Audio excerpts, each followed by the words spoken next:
What's up, guys? Welcome back to Zilla MMA. I am your host, as always, the Zilla. I want to start by thanking all of you for watching the videos. I really appreciate it. We had some great viewership on my last video, so that's really appreciated. Also, like if you could go like and subscribe. We really want to grow this channel. I really enjoy making this content. I'm really hoping you guys are enjoying viewing the content, and so I want to continue doing that. So liking and subscribing really helps make that happen. Also, if you have any comments about the video or what's coming up in the UFC, please don't be afraid to leave a comment as well. I'll try and respond to any comments I get. So I really appreciate everything I've gotten from you guys, and I'm going to keep trying to put out content for you. This should be a pretty quick episode this week. I might put out one more episode before the week's out. I haven't decided yet on that. But without a card this week, I thought I'd go a little bit into the obvious big news in the UFC right now, and that's with UFC 295 and the pullout of Jon Jones due to his torn pec. Um, News started to leak out, the video got out, and shortly after, we had this replacement fight in Sergey Pavlovich versus Tom Aspinall, which is a great fight. Don't get me wrong, I'm very excited for that fight. But the whole way this whole situation played out, I definitely have some thoughts and some questions.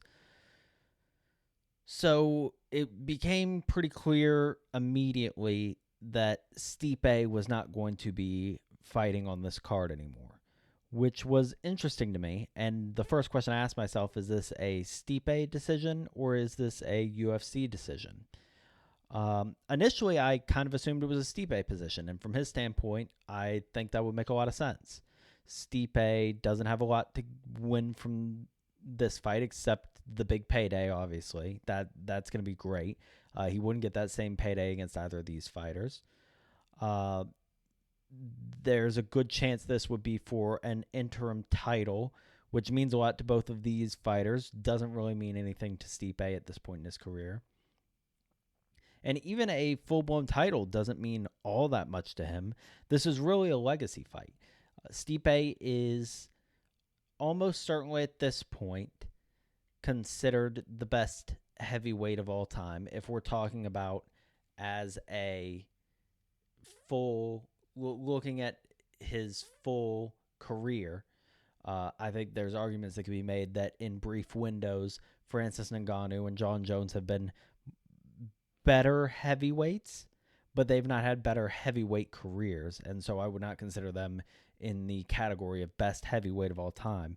That would obviously go to Stipe at this point.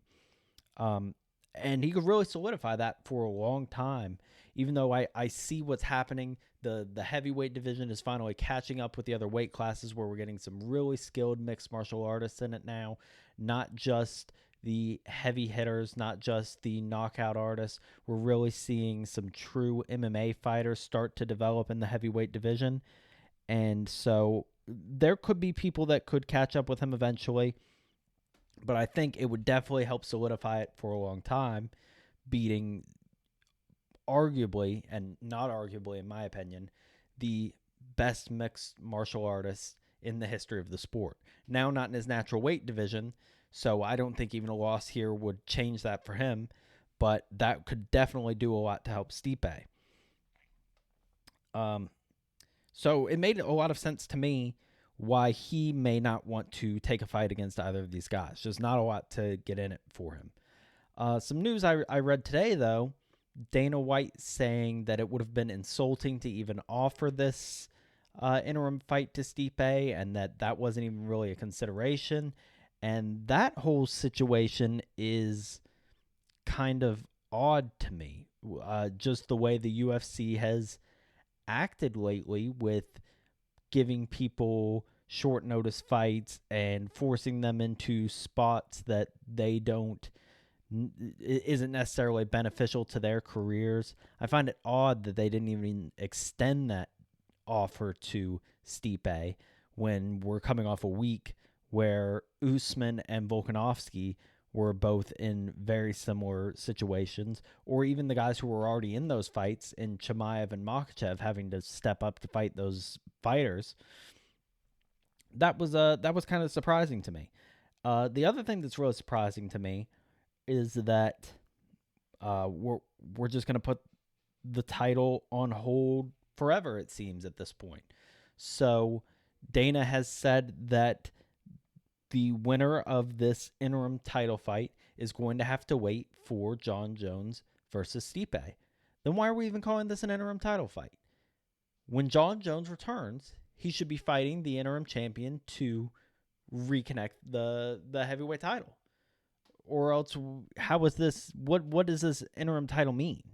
That's just a completely separate belt at this point. So I don't really understand that at all. And at this point, you probably really need to strip Jon Jones of the title, if I'm being honest. And I've already established that I think he is the best heavyweight of all, or not the best heavyweight, the best mixed martial artist of all time. So why does him having this belt mean anything? Does taking the belt off Jon Jones diminish the Stipe Jon Jones fight? I don't think so. I don't think it affects the pay-per-view numbers one iota. I don't think it makes a difference in the world.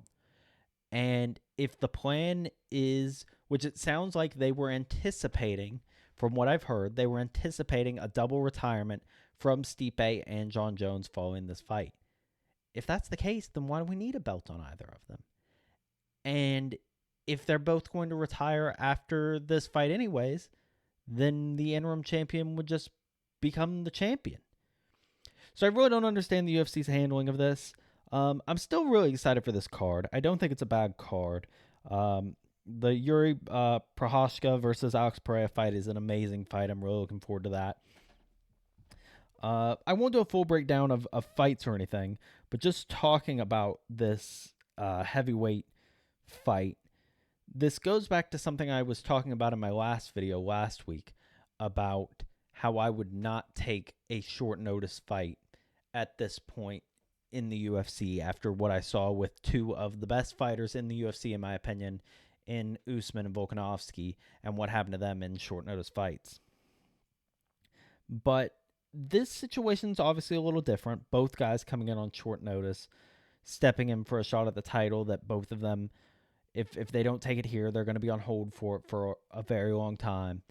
And maybe forever. If you look at what's happening with Duplessis right now, you may never get your shot, and that'd be very unfortunate for both of these fighters.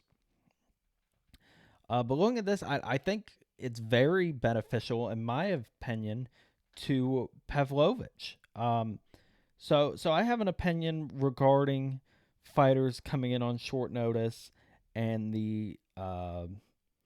and their chins and just for example, looking at Volkanovski last week, very clearly out of shape, very clearly not in his top condition, and was much more susceptible to a knockout than he normally would be, in my opinion. Does that head kick probably, could that finish him regardless? Maybe.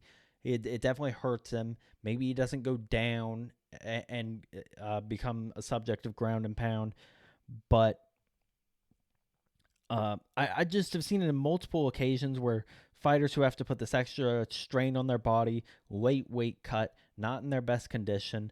Obviously, we know bad weight cuts have an effect on your chin. So I think a fighter who is more heavily based on getting the knockout in Pavlovich kind of has a benefit here. Aspinall also, cardio a large part of his game, not going to be in the best effect coming in on short notice either. So initial look at this, I think the situation definitely benefits Pavlovich. Is that the way I'm going to go with the fight? We'll have to see. The prediction video will come once we get down the road to that card. But just a very interesting situation all around with that. Obviously, the biggest story in the UFC right now. We're going to be waiting at least 8 months to see Jon Jones now. They're going to have to wheel Stipe out in a wheelchair by the time this fight happens. But, yeah, just a really weird situation with this. Some other small stories in the UFC right now. I wouldn't necessarily call the story small. It's come out that Conor McGregor has had his USADA tests, that he is in the pool, that we are progressing towards seeing him in a fight, that this more and more seems like they're setting him up for UFC 300. So that's a very cool story in my opinion. Also, some rumors. I saw an interview with Justin Gaethje talking about a potential uh, BMF fight with the man Max Holloway. Says it's not something that he's necessarily interested in just because he has so much respect and love for Max Holloway, as do I.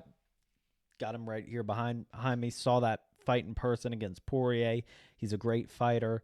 Holloway kind of gives him a jab and calls him out on Twitter. So that I think that'd be an amazing fight. That's a fight I'd really like to see. I really like watching both of those fighters. I think it'd be an absolute war. So,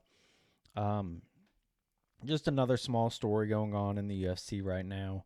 But we'll continue to look at things as they develop, especially with this UFC 295.